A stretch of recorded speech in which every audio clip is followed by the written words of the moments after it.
friends, my name is Jonathan. And my name is Ivan. And today we are going to present the adjectives, both in English And in Spanish. We hope you enjoy this presentation. We're gonna do our best. Adjectives are words that can describe a noun or a pronoun. Adjective may be used to limit or change the meaning of a word. For example, empty, crowded, awesome, sad. Similarly, in Spanish, according to la Real Academia Española, the adjectives are a class of words that modify noun or pronouns. They indicate properties or characteristics. For example, we have feliz, triste, rápido, lento. According to Gray and Edgar, there are two general classifications of adjectives: limiting and descriptive. On the side of limiting adjective, we have quantity and pronominal. Among pronominal, there are demonstrative, possessive, exclamatory, interrogative, and indefinite.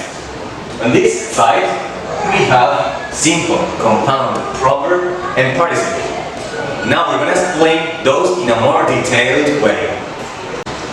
Limiting adjectives are a small category of words. Among limiting, we have quantity adjectives, which denotate number, such several, second, all, three. For example, several people, second place, all the pencils, and 3 apples. Pronominal adjectives are often used in place of pronouns. Sometimes they stand for nouns and others for adjectives.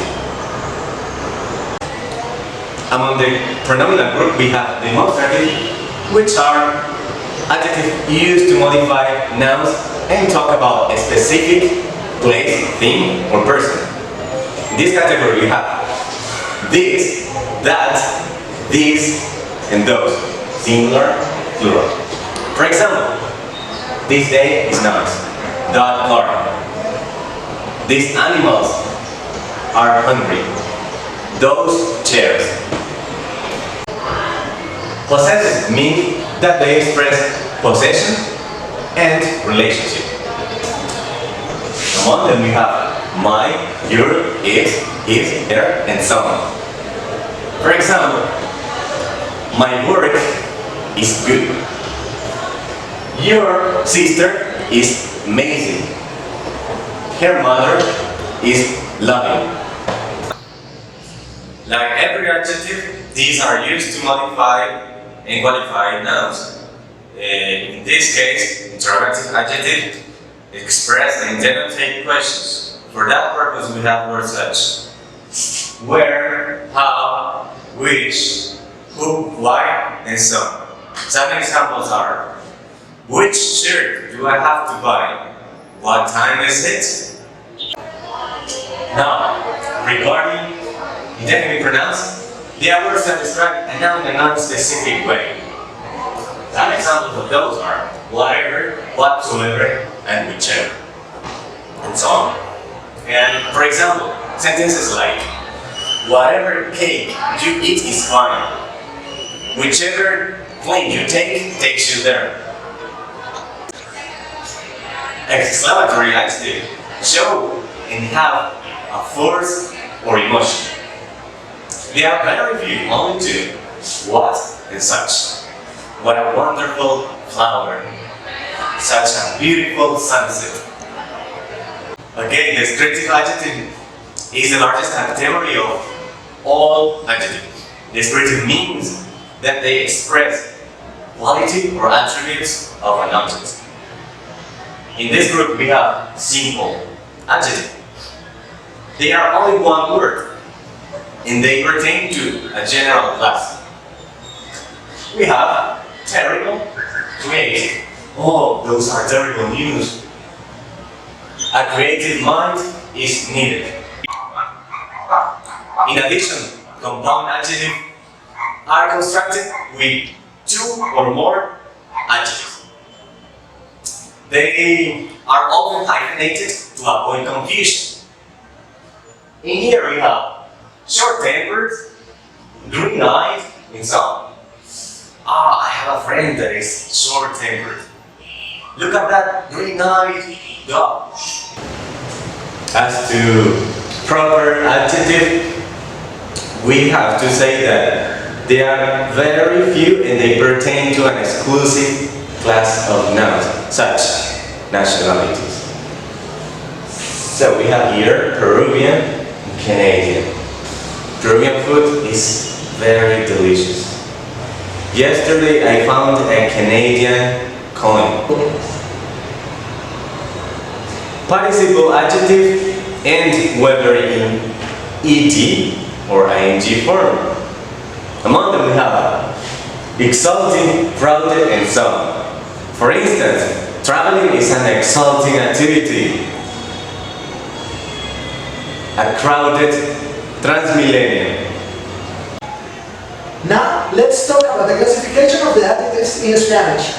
According to Alarcos, the adjectives are classified into two major groups. We have the calificativos and the determinativos. In the determinativos, we have that they are classified into demostrativos, posesivos, numerales, indefinidos, y relativos. First, we have los adjetivos calificativos. Those are words that limit the characteristic of the nouns.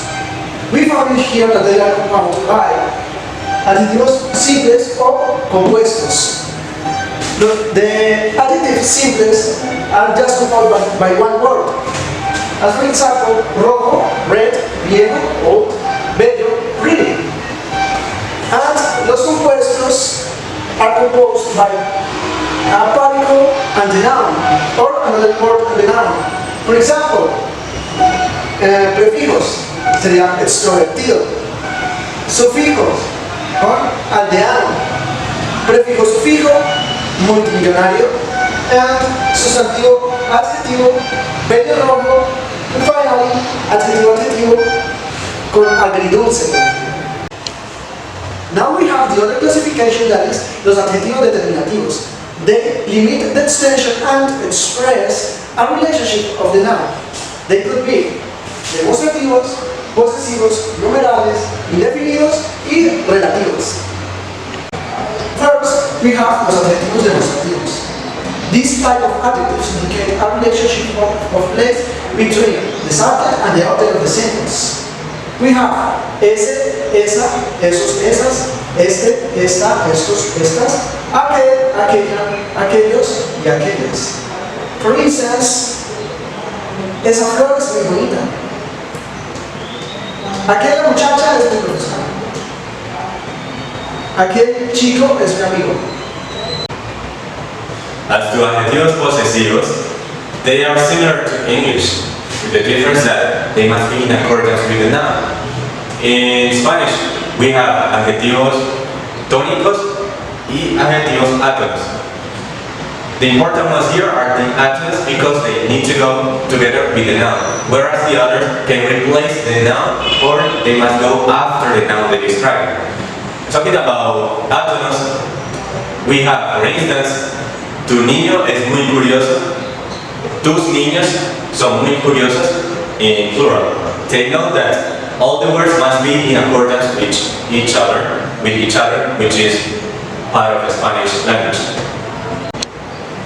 Now we have los adjetivos numerales that are those referred to numbers. We have four types of adjetivos numerales that are the ordinales that refer to the order. For example, primero, segundo, tercero, and so on. Now we have los adjetivos cardinales that refer to the amount or quantity of something. For example, uno, dos, tres, and etc. Now we have los adjetivos partitivos that refer to the amount that something is divided to. For example, un medio, un tercio, un cuarto. And finally, we have los múltiplos that refer to the amount of times that something is multiplied by. For example, doble o triple.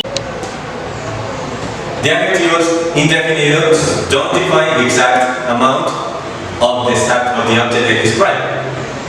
They just give a general idea of how much. We have bastante, poco, demasiado, varios. For example, varias personas vinieron.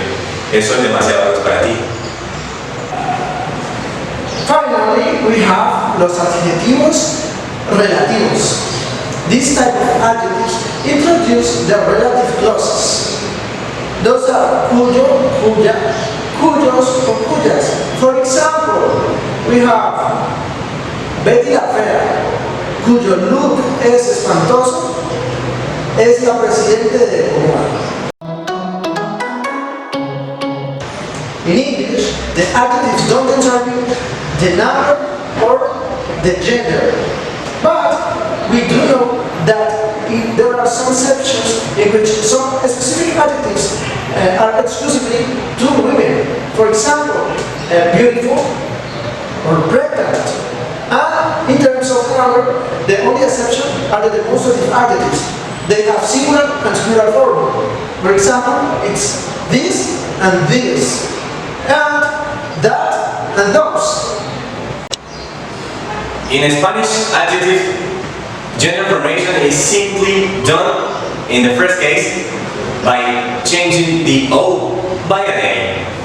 For instance, bueno, buena, malo, mala, bajo, baja, largo, larga, and so on. The second case of gender formation is about those adjectives that don't end in vowel. For example, traidor in the feminine would be traidora. Receptor would be receptora. There is a very particular case in which adjectives don't change whether they are masculine or feminine. Some examples of these are those ending in E, pertinente, inteligente, imprudente, and some others are like cruel, pertinaz, and so on. For example, esa chica fue muy prudente, mientras que el muchacho fue demasiado impertinente. In Spanish, according to adjectives, the adjective must be written out in terms of number. Then, for the plural formation of the adjectives, we have two cases. One is adding a final S, and the second is adding the particle es at the end of the adjective. Okay? Well, then the adjectives that require some s at the end are those ones that finish in a vowel not stressed. For example, for the adjective blanco, the plural is blancos or blancas. And then we add es for adjectives that finishes in a vowel stress or in a consonant. Then for the adjective Israeli, the plural is Israelíes. And for the adjective fiel, the plural is fieles. Now we have a particular case in which the adjectives finish in a S or in a C. For example, capaz. What happened here? And here we have to change that consonant for a C, right? Then capaz, the plural is capaces, right? Another thing that we have to take into account is that there are some particular cases in which the adjective is the same in singular and in plural. For example, we have isósceles. It doesn't change. As Alberto said, the position of the adjective is depending if it's before or after the noun, change the meaning in a totally different way, or sometimes there is not much change in it. For instance, in the first case we have mesa negra and negra mesa. In this case, the characteristic of the description that is given is that that is the color of that table. In here, there is no very important change in the description. We find these cases in literary works, for example. And on the second case, there is change indeed in meaning. Here we have alto ejecutivo. That means that that person is really important in a company, so to speak. And ejecutivo alto, that person, the ejecutivo is tall, really tall. So that's all. On the subject of position modification, chapter 6 proposes three classifications, three categories of adjective: attributive, predicative, and postpositive. Attributive adjectives define a noun with a permanent quality, and they are placed right before the noun they modify. For example, I found some hilarious pictures. Predicative adjectives are placed in the predicate of a sentence.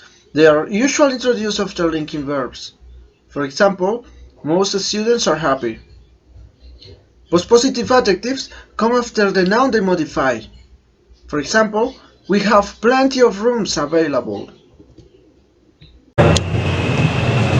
About the subject of adjective order, Chakra proposes his own way to organize adjectives that are in a row, that means without commas. That order he talks about is opinion, size, age, shape, color, origin, material, and purpose. To illustrate this, we have two examples.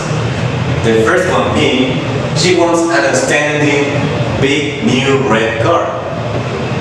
The second example is they imported some Swiss gold Rolex watches. In the first example, authentic is an adjective of opinion, big is an adjective of size, new is age, red is color, and finally the noun they all describe car. In the second case, we have that Swiss is the origin, gold is material, and Rolex watches is the noun they are describing.